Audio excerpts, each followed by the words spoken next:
आखिरकार धनुष की नई मूवी तेरे इश्क में रिलीज हो चुकी है।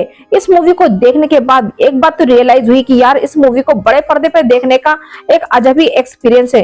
पर जो लोग नहीं जा पाए उनके लिए मैं फुल एक्सप्लेन लेके आई हूँ, तो चलिए स्टार्ट करते हैं। और हाँ यारो, अगर वीडियो पसंद आए तो लाइक और सब्सक्राइब करके जाना और एक अच्छा सा कमेंट छोड़ के जाना, जिससे मुझे पता चल जाएगा कि मेरा वीडियो भी थोड़ा अच्छा बनने लगा है। तो चलिए शुरू करते हैं। फिल्म की कहानी शुरू होती है, हमको लेह लद्दाख दिखाया जाता है, जहाँ पर हम प्रेजेंट डे में देखते हैं कि एक फाइटर प्लेन इंटरनेशनल बॉर्डर पर उड़ रहा है। इसको सीनियर ने उनको बहुत रोकने की कोशिश की, पर वो किसी की भी नहीं सुन रहा है। वो प्लेन हमारे देश के एरिया में कुछ करने वाला है, क्योंकि उनके सामने खतरा महसूस हुआ, क्योंकि चाइना इंटरनेशनल बॉर्डर के एकदम पास उड़ रहा है और वो लोग कुछ बड़ा प्लान कर रहे हैं। फिर हमें प्लेन के अंदर शंकर को दिखाते हैं, यानी कि हमारे धनुष सर को दिखाते हैं, जो ना किसी के ऑर्डर मानते हैं। वो सीधे चाइनीज प्लेन को सीधे वार्निंग दे रहे हैं। चाइनीज प्लेन में बैठे हुए लोग सीधे सीधे उनको बोल रहे हैं कि अगर आप नहीं गए तो हम भी अटैक कर देंगे, पर रूल किसको मानना है, इंटरनेशनल बॉर्डर पे ऐसे नहीं उड़ सकते। फिर भी हम देखते हैं कि शंकर अपने टिगर को रेडी करता है और दबाने की जब धमकी देता है, आखिरकार बेचारे चाइनीज डर के मारे लौट जाते हैं।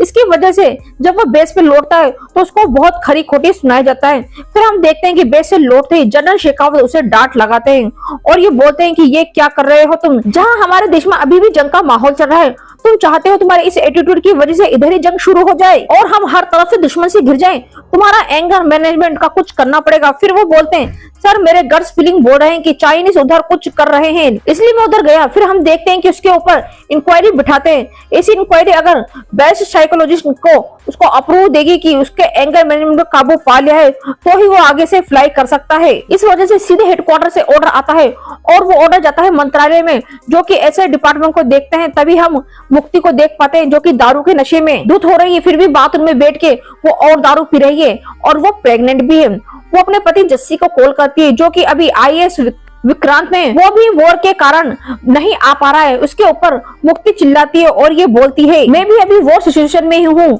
तभी हम देखते हैं कि दरवाजा खटखटता है और उसके पास शंकर की फाइल आती है, जो कि उसे अप्रूव करना था और वो अच्छे से मॉनिटर करना था। शंकर की फाइल देखते ही उसके हाथ से फाइल छूट जाती है और वो जोर से रोने लगती है, मानो उसका पास्ट का कोई टिगर दब चुका हो। फिर हम देखते हैं कि मुक्ति अपना पूरा काम काज छोड़ देती है, उसकी तबीयत बहुत ही खराब थी।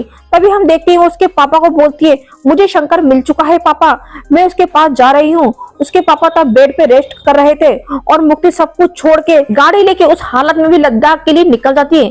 फिर उस कैंप में बुलाया जाता है, जहाँ पर हायर ऑफिसर होते हैं और उसको मॉनिटर करने के लिए बोलते हैं लेफ्टिनेंट शंकर को। जब शंकर को बुलाया जाता है और शंकर पीछे होता है और मुक्ति आगे बैठी हुई थी, और जब दोनों को इंट्रोड्यूस किया जाता है तो मुक्ति की आंखों में मानो पानी आ चुका था और वो शंकर की तरफ देख रही थी। उसकी सांसें थर्रा रही थी। शंकर भी जब उसकी तरफ देखता है उसकी आंखों से भी पानी निकल रहा है, बॉडी में कोई मूवमेंट नहीं था। वो सीधे अपने ऑफिसर को बोलता है, सर मुझे उल्टी आ रही, मुझे बाहर जाना है। और वो बाहर जाते ही सीधे एक दीवार में घुसा मारता है और मानो सब कुछ उसको पास्ट का याद आने लगता है, जहाँ पर हमें फ्लैशबैक में ले जाया जाता है और यहीं से सीन चेंज होता है। 7 साल पहले हमको दिल्ली का लॉ कॉलेज दिखाया जाता है, जहाँ पर हम देखते हैं कि शंकर एक लड़के को बेल्ट से पीट रहा है, क्योंकि उसके खिलाफ इलेक्शन में वो खड़ा हुआ है और शंकर को प्रेसिडेंट बनना है। इस बार भी उसे जीतना था और उसके खिलाफ कोई खड़ा हो जाए ये वो बर्दाश्त नहीं कर सकता था।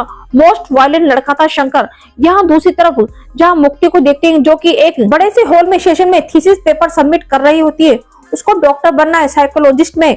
अभी वो बोल ही रही थी कि एंगर हमें ठीक कर सकते हैं, कुछ मेडिटेशन, कुछ प्राणायाम करके। इसी के साथ कुछ मेथड्स भी होते हैं, इस मेथड्स में हम एंगर को ठीक कर सकते हैं। गुस्से से गुस्से वाले लड़के का भी हम एंगर 0 कर सकते हैं।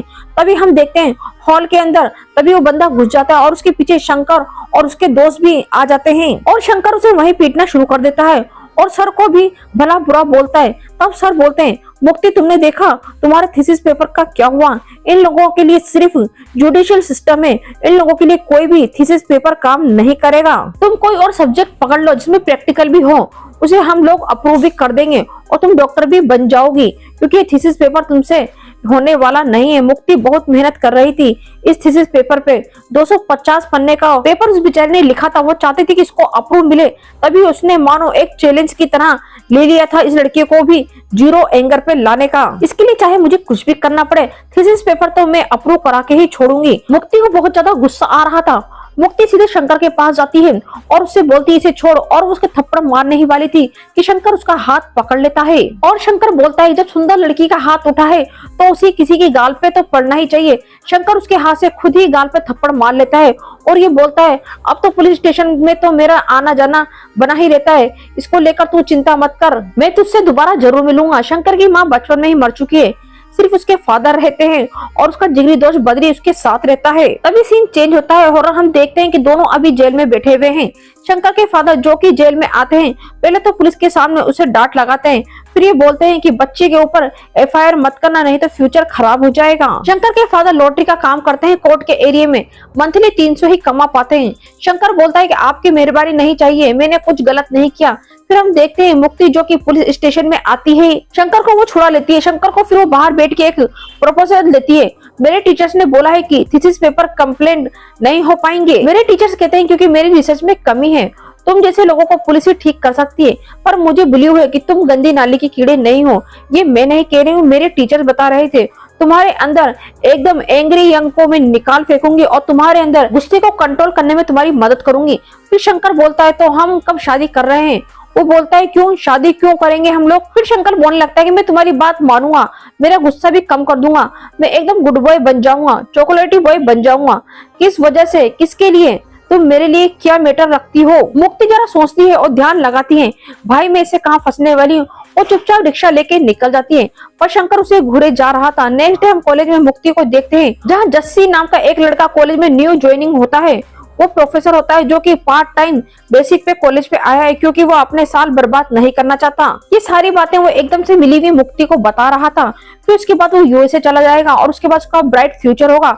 मुक्ति से बात करते करते वो उससे कुछ पूछता है तो मुक्ति उससे बोलती है कि चलो मैं तुम्हें वो हॉल बता देती हूँ, और दोनों तभी जाने लगते हैं कि तभी हम देखते हैं कि शंकर और उसकी पूरी की पूरी गैंग कॉलेज की छत पर पटाखे फोड़ रही थी और रॉकेट छोड़ रही थी जिससे लोग डिस्टर्ब हो रहे थे। मुक्ति उसे समझाने के लिए जाती है पर खुद ही समझ के वापस आ जाती है। शंकर उससे बहुत ज्यादा ऊट पटांगे बात कर रहा था क्योंकि वैलेंटाइन डे है और उनके पास कोई गर्लफ्रेंड नहीं है। तभी वो अपने टीचर को देखती है, उसे थीसिस पेपर के बारे में याद आता है। फिर वो प्रयत्न करती है कि शंकर को वो बदल के ही छोड़ेगी, चाहे उसके लिए उसे कुछ भी करना पड़े। फिर वो दोबारा शंकर के पास जाती है और बोलती है चलो हम दोनों एक डील करते हैं, मैं तुम्हारी गर्लफ्रेंड बन जाऊंगी एज ए वर्क प्रोफेशन के तौर पे, पर मैं पहले ही बताना चाहती हूँ कि मुझसे कुछ उम्मीद मत करना कि मैं तुमसे प्यार करूं और तुम्हारे साथ घूमूं फिरूं, ऐसा कुछ नहीं होगा। थीसिस पेपर पे सिग्नेचर करने होंगे। तभी शंकर बोलता है जवान लड़के का फ्यूचर क्यों खराब करना चाहती हो? तभी मुक्ति बोलती है मैंने सुना था तुम सुंदर लड़कियों के लिए कुछ भी कर सकते हो, इतना रिस्क तो नहीं ले सकते। चलो तुम नहीं तो और सही, गंदी नाली के कीड़े इस शहर में बहुत मिल जाएंगे।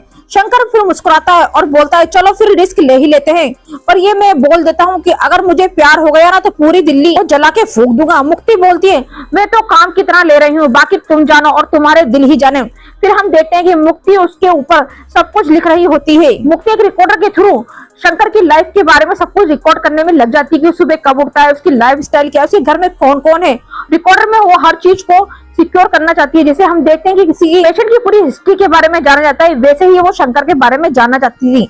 साइकोलॉजी में ऐसा रिकॉर्ड किया जाता है, डॉक्टर ऐसा करते हैं। मुक्ति शंकर को एक स्लम एरिया में ले जाती है, यानी गरीबों के मोहल्ले में ले जाती है और बोलती है तुम्हें इन गरीबों को देख के क्या लगता है? वो बोलता है मुझे ये लगता है ना कि इन अमीरों की को तो अच्छी तरीके से पटक के लेनी चाहिए। फिर मुक्ति शंकर को एक महंगे रेस्टोरेंट में लेके जाती है जहाँ पर अमीर लोग बैठे हुए थे। वो फिर बोलती है अब तुम्हें कैसा लग रहा है? शंकर फिर हंसते हुए बोलता है कि मुझे तो ऐसा लगा है कि इन अमीरों को तो फिर दोबारा पटक के लेनी चाहिए।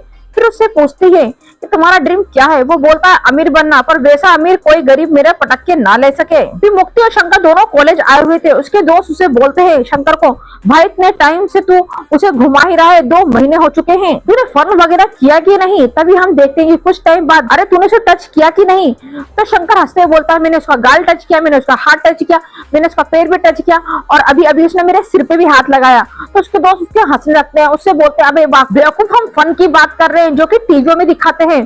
तो शंकर को गुस्सा आ जाता है और वो अपने दोस्तों को पीट के भगा देता है। कुछ टाइम बाद एक बस कंडक्टर के साथ बद्री का झगड़ा हो जाता है, जहाँ पर हम देखते हैं कि वो भी तुरंत पहुंच जाता है, यानी शंकर, और उन लोगों को मारना शुरू कर देता है। मुक्ति ऑफिस में अपनी थीसिस पेपर जमा कराने आई थी। तभी उसके सर बोलते हैं कि ऐसा कुछ नहीं हो सकता, ये कभी नहीं सुधर सकता।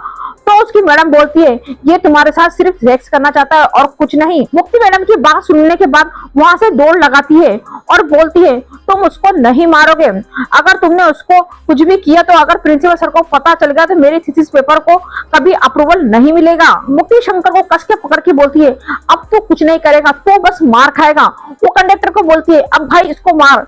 वो बोलता है पक्का। वो जैसे ही मारता है वो फिर से उसको उलट के मारने लगता है। ऐसा कम से कम 2 से 3 बार होता है। मुक्ति बहुत ज्यादा टेंशन में आ जाती है। मुक्ति शंकर से बोलती है मेरे थीसिस खराब हो जाएंगे। शंकर बोलता है मैं मार खाऊंगा पर मुझे फन चाहिए। मुक्ति इस बात को अच्छी तरीके से समझ चुकी थी कि फन के लिए कुछ भी करेगा। वो थप्पड़ भी खा लेता है और मुक्ति भी हामी में हाँ भर देती है और फिर कंडक्टर को बोलती है अब तो थप्पड़ मारी तेरे को नहीं मारेगा। और मुक्ति बोलती है मुझे इतना फन दूंगी तभी ना कभी सोचा भी नहीं होगा। और वहीं पे उसके सर भी आ जाते हैं और वो उसके थप्पड़ मारता है और वो थप्पड़ खा लेता है और फिर जोर जोर से भारत के नारे लगाए जाते हैं। मुक्ति अपना प्रॉमिस पूरा करने के लिए होटल बुक कराती है और वो दोनों रूम पे आ जाते हैं। मुक्ति अपने कपड़े खोल देती है, तब से शंकर रोक लेता है और वो ये बोलता है तुम ये काम के लिए कर रही हो पर मैं इतना गया गुजरा नहीं कि इसके लिए खुद के कपड़े उतार लूं। और फिर वहां से वो जाने लगता है। मुक्ति बोलती है अभी तो तुझे फन चाहिए था, अब क्या हुआ तेरी निकल गई। शंकर वहां से जाने लगता है। मुक्ति भी उसके पीछे पीछे हंस के जाने लगती है। शंकर मुक्ति से कहीं ना कहीं सच्ची मोहब्बत करने लगा था। मुक्ति से फिर हम देखते हैं कि शंकर इस बिहेवियर को देखते हुए उनके थीसिस पेपर पे सिग्नेचर करना पड़ता है और मुक्ति फाइनली डॉक्टर बन चुकी थी, मतलब उसको थप्पा लग चुका था। सीन चेंज होता है। इनके कॉलेज के बाहर बारिश शुरू हो गई थी। शंकर मुक्ति से मिलता है और यहाँ बोलता है तेरा तो काम बन गया। मुक्ति उसे हक कर लेती है। मुक्ति बोलती है शंकर आज जो कुछ भी हुआ वो तेरी वजह से हुआ है, तूने अपने गुस्से मैनेजमेंट को पर काम किया। शंकर की आंखों में आंसू थे। वो आज अपने माँ के बारे में बता रहा था। इससे पहले कभी भी शंकर ने अपने कोई भी सेशन में ये बात नहीं बताई थी। वो बताता है कि मेरी माँ का नाम काबेरी था। एक दिन जब मैं स्कूल से आया तब मैं 10 साल का था। मेरी माँ ने अपनी जान दे दी एक बच्चे को बचाने के लिए। वो आग में जल रही थी सिर्फ एक बच्चे को बचाने के लिए और खुद जल गई। अप्पा और मैंने बुझाने की बहुत कोशिश की पर आग नहीं बुझी, वो मर चुकी थी। तब से मेरा पूरा शरीर में लगता है कभी कभी आग जल रही है, इसलिए मेरे को इतना गुस्सा सबके ऊपर फट निकलता है। और जब से तू मिली है लगता है कि उसके ऊपर मरहम लग चुका है और मैं तुझे हमेशा अपने पास रखना चाहता हूँ, पर ये चाहता हूँ कि तू और मैं हमेशा खुश रहें। मैं तुझसे बहुत प्यार करता हूँ मुक्ति। और तभी हम देखते हैं कि मुक्ति का एक दोस्त गेट पे गाड़ी लेकर आता है और मुक्ति को पुकारता है। मुक्ति मानो शंकर को छोड़ के भागते हुए अपने दोस्त को हक कर लेती है और मुक्ति ऐसे भी शंकर को ना बोलने ही वाली थी। उस चीज को अवॉइड करने के लिए वो शंकर की तरफ मुड़ के भी नहीं देखती और गाड़ी में बैठ के वहां से चली जाती है। रात में हम देखते हैं कि शंकर दारू पी रहा होता है और उसका गुस्सा मानो ज्वाला की तरह फूट रहा था। मुक्ति ने उसे धोखा दिया और उसके दोस्त लोग उसे और भी ट्रिगर करने पे लगे हुए थे। दोस्त बोलते हैं भाई वो लड़का अभय और इसके फादर बहुत अच्छे दोस्त हैं और बहुत पैसेदार पार्टी भी हैं। ये लोग विदेश भी घूमते हैं। अपनी लड़की की शादी इन्होंने तय कर दिया है। तभी हम देखते हैं शंकर एक पेट्रोल की बोतल भरता है और सीधे बार में चला जाता है, जिस बार में वो लड़का अभय और मुक्ति होते हैं। मुक्ति उससे बोल रही होती है कि उसे थीसिस पेपर लिखने हैं इस लड़के के बारे में, मतलब शंकर के बारे में। जब वो दोनों बात ही कर रहे थे शंकर आकर उधर बैठ जाता है और सबको गाना बंद करने के लिए बोलता है और बार खाली करने के लिए उसने अपने साथ गन भी लाया था। उसी के साथ हम देखते हैं वहाँ अभय को बोलता है तुम बहुत अच्छे हो, ये भी बहुत अच्छी है। मैं भी पहले बहुत बुरा था पर अब मैं अच्छा हूँ, पर फिर से बुरा बन जाऊंगा अगर वो मेरे साथ नहीं रही तो। शंकर पेट्रोल की बोतल खोलता है और उस लड़के को नहला देता है और खुद भी पेट्रोल अपने ऊपर डाल लेता है। एक ग्लास लाइट ऑन कर देता है और बोलता है किसी एक को जला दो, कौन दूल्हा बनेगा तू डिसाइड कर ले, क्योंकि दोनों में से एक तो जरूर जलेगा। अभय बेचारा बहुत ज्यादा डर जाता है और मुक्ति से कहता है मुक्ति इसे रोको। दोनों ही फ्रांस में बात करने लगते हैं क्योंकि फ्रांस लैंग्वेज इन दोनों को आती थी। इस चीज को हैंडल करने के लिए मुक्ति बोलती है कि मैं उसे संभाल लूंगी, तुम अच्छे से ब्रीथ लो, वो कुछ भी नहीं करेगा। तभी हम देखते हैं शंकर बोलता है तेरे वजह से इंग्लिश तो सीख लिया लेकिन मैंने फ्रांस नहीं सीखी, तू क्या सोचती है तू क्या करेगी। पर शंकर उधर से उठकर वहां से चला जाता है। फिर उसी दिन रात को मुक्ति उसके घर पे जाती है, मतलब शंकर के घर पे। उसके घर पर एक बहुत ही छोटी सी खोली होती है जो कि देखने में ही लग रही थी, जो कि साफ दिखाई दे रही थी कि ये गरीबों की बस्ती है। और मुक्ति अपनी गाड़ी लेके उधर आई थी ड्राइवर के साथ। मुक्ति अपनी चप्पल खोल के ऊपर चढ़ती है क्योंकि उसने हील पहन रखी थी और वो उन सीढ़ियों पे नहीं चल पा रही थी। वो बोलने आई थी शंकर को कि मैं तुमसे नहीं मिलना चाहती और ना ही मैं तुम्हारे से इंटरेस्टेड हूँ। एक थीसिस था जो कि पूरा हो चुका है, जो कुछ भी हुआ तुम भूल जाओ। पर वो डर के मारे बोल नहीं पाई। उसके फादर भी सामने बैठे हुए थे। मुक्ति डर के मारे क्या बोलेगी इसलिए वो कुछ नहीं बोल पाई। तब वो शंकर को ये बोलती है कि शंकर हमारा मेल नहीं खाता, पर चलो मैं तुम्हारे घर आई हूँ, तुम भी मेरे घर आ जाओ, कल 8:30 बजे आ जाना मेरे पापा से मिलने के लिए। शंकर बहुत खुश हो जाता है। शंकर को लगता है कि अब हमारी शादी होने वाली है, और उसके फादर ये सुनने के बाद उनके घर में जश्न का माहौल हो जाता है, क्योंकि उसके पापा को लग रहा था कि अब बेटे की शादी होने वाली है। और हम देखते हैं कि कपड़े वाले मॉल में खरीदारी कर रहे हैं। शंकर अगले दिन उसके घर पे यानी मुक्ति के घर पे पहुंचता है। मुक्ति के घर के बाहर गेट पे ही 2 पुलिस वाले खड़े हुए होते हैं। वो घर नहीं, बिल्कुल एक पैलेस था। और हम मुक्ति के फादर को भी देखते हैं जो कि एक चेयर पे बैठे हुए होते हैं, और वो आते हैं और बोलते हैं मुक्ति ने आपसे मिलने के लिए बोला है। मुक्ति के फादर बोलते हैं बैठो, मुक्ति को बुलाने के लिए भी बोला गया है। मुक्ति आते ही वो फिर पूछना शुरू कर देते हैं कि बेटा तुम क्या करते हो? सर मैं पहले लॉ कॉलेज का प्रेसिडेंट था, पर अब नहीं हूँ, और अभी लॉ कॉलेज की पढ़ाई कर रहा हूँ। तब बोलते हैं बेटा कमाने के लिए क्या करते हो? बोलता है अभी तो ऐसा कुछ नहीं सोचा कमाने के लिए क्या करता हूँ, पर फ्यूचर में जरूर सोचूंगा। तब वो बोलते हैं इसके अंदर आने से पहले एक बार भी सोचा नहीं तुम किसके घर में जा रहे हो, वो कौन है, किसकी लड़की के हाथ तुम मांग रहे हो? एक बार भी नहीं सोचा? एक बार गेट पे जाओ, जाकर नाम पढ़ के आओ। वो उसके पिताजी का नाम बता देता है, पर ये नहीं बोल पाता कि उसके नीचे क्या लिखा हुआ है। वो बोलते हैं बाहर जाओ, नीचे जाकर नाम पढ़ के आओ, पर वो नहीं जाता। तो उसके पिताजी चिल्ला के बोलते हैं बाहर जाओ, नीचे जाके नाम पढ़ के आओ। उसके पिताजी फिर जोर से चिल्ला के बोलते हैं। शंकर उठ के जाता है। शंकर गुस्से में बाहर जाता है और नाम पढ़ता है। उधर उसके पिताजी के नाम के नीचे लिखा हुआ था IAS लिखा हुआ था, और ज्वाइंट सेक्रेटरी। वो ओहदा समझ चुका था, हमसे ओहदे में ये लोग बहुत बड़े हैं। शंकर बेचारा नाम पढ़ के जैसे ही उसके फादर के पास पहुंचता है, तो शंकर के फादर उसको उसकी औकात याद दिलाना शुरू कर देते हैं। केरला से 10 साल पहले इधर आए थे, फादर कोर्ट के नीचे नोटरी का काम करते हैं। तुम्हारी लाइफ में यही गोल है कि बस कैंटीन का टेंडर मिल जाए और ऊपर से कॉलेज की कट में से कुछ पैसे उड़ा लो। इस एटीट्यूड फ्यूचर गोल से तुम क्या मेरी बेटी को पाना चाहते हो? मुझे इस जगह आने में कितना टाइम लगा, कितना एफर्ट्स लगे तुमको पता है? मैं IAS ऑफिसर हूँ, मेरे नीचे बहुत सारे लोग DMCC के साथ साथ बहुत सारे सरकारी कर्मचारी भी काम करते हैं। मेरी एक आवाज से पूरे शहर का चक्का जाम हो सकता है। तो तुम्हें क्या लगता है कि इस ओहदे को, इस पावर को, अनुभव को करने के लिए मुझे कितना तपना पड़ा होगा? और तुम चाहते हो कि तुम बस इधर आओ और मेरी बेटी को शादी कर लो? मुंह उठा के आ गई मेरी बेटी का हाथ मांगने। तब शंकर बोलता है अगर इधर आना पड़ा तो सर मुझे क्या करना पड़ेगा?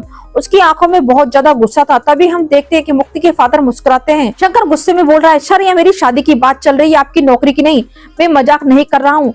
वो बोलते हैं इसलिए तुमको UPSC क्लियर करना पड़ेगा। तुम UPSC की प्रीली भी क्लियर कर लो ना, तो आ जाना, बात करेंगे तुमसे। और ये बात सुनने के बाद शंकर गुस्से में उठता है और वहां से जाने लगता है।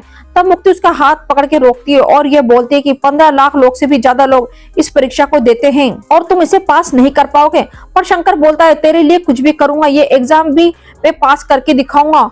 और उसे अपनी माँ की चूड़ियां देता है और ये बोलता है कि मेरे पापा ने दी थी तुझको आज पहनाने के लिए, इन चूड़ियों को तू संभाल के रख दे। जब भी मैं तुझे एक बार कॉल करूंगा ना, प्रीली पास करने के बाद ही कॉल करूंगा, और कॉल जरूर उठाना। सीन चेंज होता है। फिर उधर से शंकर की जर्नी स्टार्ट होती है। शंकर उसके फादर से जाके बोलता है कि मुझे 10,000 रुपए चाहिए। उसके फादर उसकी बात सुनने के बाद बोलते हैं मेरे पास नहीं है बेटा, तू रहने दे, तेरे से क्लियर नहीं हो पाएगा। पर शंकर डटा रहा प्यार की वजह से। वो बहुत सारे कोचिंग सेंटर्स पे भी गया और अकेले सेल्फ स्टडी करनी शुरू कर दी। जिस लड़के को उसने पीटा था वो अब ब्रिलियंट स्टूडेंट था कॉलेज में इलेक्शन में। तब उसी के साथ बैठ के वो दिल लगा के UPSC की प्रिपरेशन करने लगा। 2 बार अटेम्प्ट देने के बाद वो फेल हो गया और तीसरी बार वो सरप्राइजली आखिरकार पास हो ही गया था। पास होने के बाद वो सबसे पहले अपने पापा के पास गया और बोला कि पापा मैंने UPSC क्लियर कर ली। उसके पापा ने सुनते ही उसको सल्यूट मारा। ये बात बताने के लिए वो सबसे पहले अपने फादर उसके दोस्त मुक्ति के घर पे जाते हैं और मुक्ति के घर कॉल करते हैं, पर मुक्ति अलग ही धुन में थी। मुक्ति कॉल नहीं उठा रही थी। पूरे 3 साल के बाद मुक्ति USA से लौटी है डॉक्टर करने के बाद, और वो अब डिफेंस मिनिस्ट्री में उसको जॉब लग चुकी है जहाँ पे वो एयरफोर्स को टेक केयर करेगी। ये अनाउंसमेंट करने के साथ ही वो अपने बॉयफ्रेंड मतलब जीवन साथी की भी अनाउंसमेंट करती है गेट टुगेदर में। और वो कोई और नहीं जस्सी होता है जो कि कॉलेज का वही प्रोफेसर था। वो दोनों US में जब गए थे पढ़ने के लिए, एक साथ उन दोनों ने घुलना मिलना शुरू किया और उन दोनों के बीच प्यार हो गया। आज वो अनाउंसमेंट करते करते वो देखती कि उसके फोन पे कॉल आता है और वो कॉल किसी और का नहीं, वो शंकर का था। पर मुक्ति वो फोन काट देती है। पर जब वो जैसे ही सामने देखती है तो सामने शंकर खड़ा हुआ था। शंकर को बहुत ज्यादा गुस्सा आ रहा था और मुक्ति पूरी तरीके से शॉक हो गई थी। शंकर फिर से लौट आया। जब वो शंकर उसकी तरफ बढ़ने लगा था तभी हम देखते हैं कि मुक्ति के फादर कुछ लोग द्वारा उसे बाहर निकाल देते हैं। शंकर सीधा उधर से अपने घर जाता है, अपने फादर और दोस्त को घर के अंदर बंद कर देता है और वहां से अकेले ही मुक्ति के घर पे निकल जाता है। और मुक्ति के घर जाते के साथ वो सब कुछ तोड़ना फोड़ना शुरू कर देता है और मुक्ति से पूछता है कि तुमने मेरे साथ ऐसा क्यों किया। मुक्ति वहां से दौड़ लगाती है, सीधे अपने कमरे में जाती है और लैपटॉप खोलती है और यूपीएससी का रिजल्ट देखती है कि शंकर 11वें स्थान पे यानी यूपीएससी क्लियर कर चुका था। शंकर सब तरफ तबाही मचाने में लगा हुआ था। शंकर के पास जाने की कोशिश करती है पर जस्सी उसे रोक लेता है, पर वो जस्सी को बोलती है कि मैं सब कुछ हैंडल कर लूंगी, मुझे जाने दो। और वो शंकर का हाथ पकड़ के सीधे छत पे ले जाती है और गेट लगा देती है और बोलती है यहाँ पुलिस आ चुकी है, यहाँ से चले जाओ, तुमने यूपीएससी क्लियर कर ली है, तुम्हें लाइफ दूसरा मौका दे रही है, मेरी बात मानो, कुछ बन जाओ। शंकर रोते हुए मुक्ति से कहता है या तो मुझे मार दे या मेरे साथ छत से कूद जा या मुझे अपना ले। पर मुक्ति कहती है नहीं, मैं तेरे साथ छत से कूद सकती हूँ, नहीं तुझे अपना सकती हूँ, नहीं तुझे मार सकती हूँ, तू चला जा, मेरी बात मान। शंकर बहुत गिड़गिड़ाता है पर मुक्ति नहीं मानती और आखिर में शंकर अपने आप को सरेंडर कर देता है और पुलिस वाले उसको बहुत बुरी तरीके से मारते हैं क्योंकि मुक्ति के फादर ने पुलिस वालों से कहा था कि इसे इतना मारो और छोड़ना बिल्कुल मत। सीन चेंज होता है और शंकर के फादर मुक्ति के फादर के पैरों के नीचे पड़े हुए हैं, उनसे माफी मांग रहे हैं और कह रहे हैं कि मेरे बेटे को माफ कर दो, एफआईआर दर्ज मत होने दो। मुक्ति के फादर बहुत ज्यादा गुस्से में है। मुक्ति के फादर बोलते हैं मेरे नहीं, इन सभी लोगों के तुम्हें यहाँ पे पैर पकड़ के माफी मांगनी होगी, तभी मैं शंकर को छोड़ूंगा और दोबारा ऐसा ना हो। बेचारे शंकर के पिता बहुत ज्यादा बेबस थे, वो सभी मजदूरों के पैर पकड़ के सबसे माफी मांगते हैं। फिर सीन चेंज होता है और हमें जस्सी और मुक्ति को दिखाया जाता है। जस्सी मुक्ति से कह रहा है कि एक बार उससे मिल लो, उसको बहुत बुरा पुलिस वालों ने मारा है, पर जस्सी की बात भी वो मुक्ति बिल्कुल नहीं सुनती और बोलती है कि मैं उससे प्यार नहीं करती। यहाँ से फिर सीन चेंज होता है। शंकर के पिता स्टेशन पहुंच चुके हैं और वहां से वो शंकर को उठाते हैं। शंकर को बहुत बुरी तरीके से मारा गया है। शंकर बेचारा बैठ भी नहीं पा रहा और शंकर को वो कैसे न कैसे करके स्कूटर पर बिठाते हैं और अपने से बांध लेते हैं और उसे बचपन की बातें बताने लगते हैं। इन्हीं बातों के बीच वो अपना सपना भी बताते हैं कि वो चाहते थे कि उनका बेटा और वो दोनों एक ऐसे एरोप्लेन में बैठे जो बहुत तेज चले और इसे तेज में वो स्कूटर इतना तेज चलाते हैं कि एक्सीडेंट हो जाता है और ऑन द स्पॉट शंकर के पिता की मृत्यु हो जाती है। शंकर बेचारा बहुत रोता है और अपने दोस्त के साथ बनारस ले जाता है जहाँ पे वो अपने पिता का अंतिम संस्कार कर सके और वहीं पे उसे एक पंडित मिलता है और बोलता है कि मुक्ति तुझे तभी मिलेगी जब तू अपने काम को सही ढंग से कर पाएगा और तेरे बाप की अंतिम इच्छा को जाके पूरी कर। शंकर बेचारा बहुत बेबस हो चुका था। वहां से वो अपने फादर का अंतिम संस्कार करके गंगा जल की बोतल लिए सीधे वहीं पे दिल्ली पहुंचता है और सीधे मुक्ति के घर पे जाके पहुंचता है जहाँ पे मुक्ति की हल्दी रस्म हो रही थी और बोतल निकाल के मुक्ति के सिर पे डाल देता है। सब लोग बोलते हैं तेजाब डाल रहा है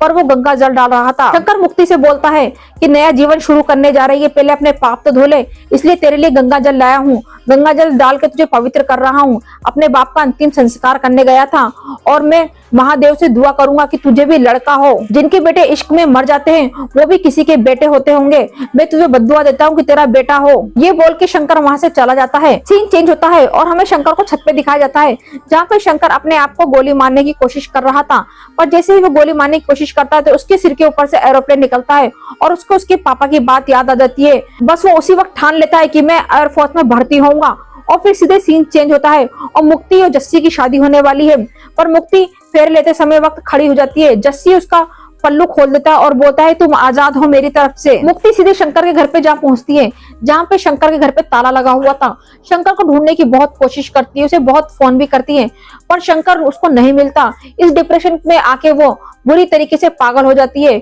और दारू और सिगरेट की उसे बहुत बुरी लत लग जाती है।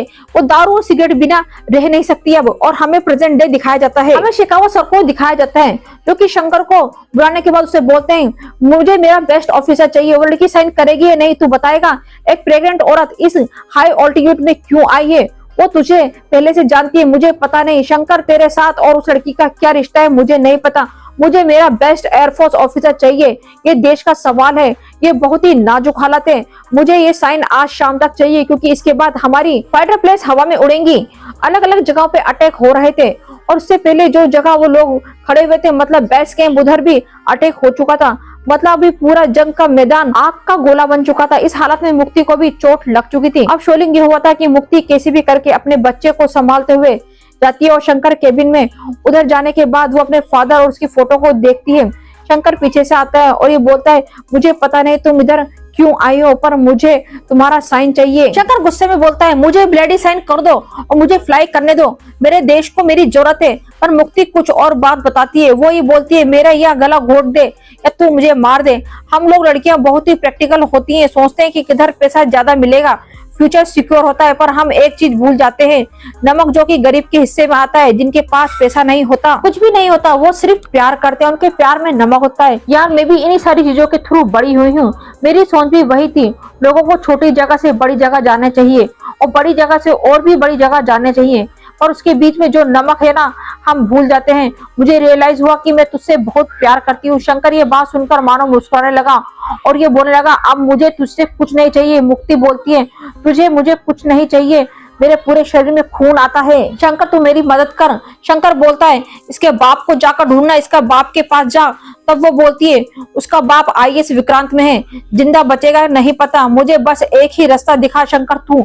शंकर फिर से मुस्कुराने लगा और ये बोलने लगा कि फिर से आ गई ना मांगने के लिए। मुक्ति उससे बोलती है कि मैं बैठ नहीं सकती, फिर भी मैं तेरे पैर पकड़ के बैठ जाती हूँ। उसके लीवर पेन भी हो रहा था, खून निकल रहा था। वो बोलती है, ये बच्चा मैंने खुशी से नहीं किया, मैंने जस्सी के ऊपर प्रेशर डाला था। अगर बच्चा आ जाएगा तो मेरा माइंड डाइवर्ट हो सकता है, पर नहीं हुआ। मेरा दिल और जान बस तेरे पास है। तेरे जाने के बाद मेरी आत्मा खाली हो गई, पर मैं जिंदा लाश थी। मैंने अपने मन को समझाने की बहुत कोशिश की, पर मेरा मन नहीं समझा ऐसा क्यों हो रहा है मुझे। अगर तेरे लिए वो थीसिस पेपर अप्रूव कराना बस एक बिजनेस डील था, तो क्यों मुझे ये दर्द हो रहा है। तो मुझे माफ कर या ना कर, इस बच्चे को लावारिस नहीं मरने दूंगी।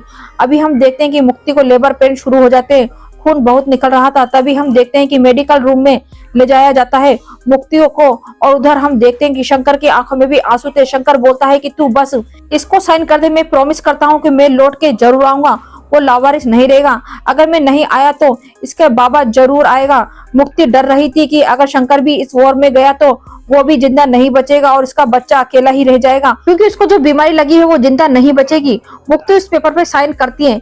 जब आपका डिक्लेरेशन था कि शंकर अभी फिट है, शंकर वो डॉक्यूमेंट सबमिट करने के बाद तेजस पे बैठता है और वही तेजस की उड़ान भरता है। एक एक करके वो सारे शिप को डिस्ट्रॉय करता है। उसी शिप में था एक आईएएस विक्रांत, जिसके अंदर जस्सी होता है। लास्ट मोमेंट में हम देखते हैं कि तेजस को आग पकड़ लेती है, यानी उस फ्लाइट में आग लग जाती है। फिर हम देखते हैं कि 3 दुश्मनों की जहाज को न्यूट्रलाइज करने के बाद और एक दुश्मन का जहाज बचा हुआ था और ऑलरेडी तेजस में आग लग चुकी थी। ऑर्डर उसे मिल रहे थे कि उधर से तुम निकल जाओ, पर आईएएस विक्रांत को अगर बचाना है तो वो उसको वो आखिरी वाला दुश्मन का जहाज खत्म करना पड़ेगा, जिसके अंदर जस्सी था, मतलब उसके बच्चे का बाबा। शंकर जाता है सीधे प्लेन उस दुश्मन के जहाज में भिड़ा देता है और जाते जाते आखिरी बार वो सारे मोमेंट को याद करता है जिस मोमेंट में वो खुश था। उसके फादर के साथ, उसके दोस्त बद्री के साथ, मुक्ति के साथ भी प्लेन क्रैश हो जाता है और दूसरी जगह बच्चा भी पैदा हो जाता है। मुक्ति नहीं रहती। दूसरी जगह बनारस की घाट पे भी हम देखते हैं कि पिंडदान किया जा रहा था कुंदन के दोस्त द्वारा, क्योंकि उसको अपने दोस्त की मौत की खबर लग चुकी थी और एक आशिक मर चुका है। इसी के साथ तेरे इश्क में मूवी का एक्सप्लेन भी यहीं पे खत्म हो जाता है।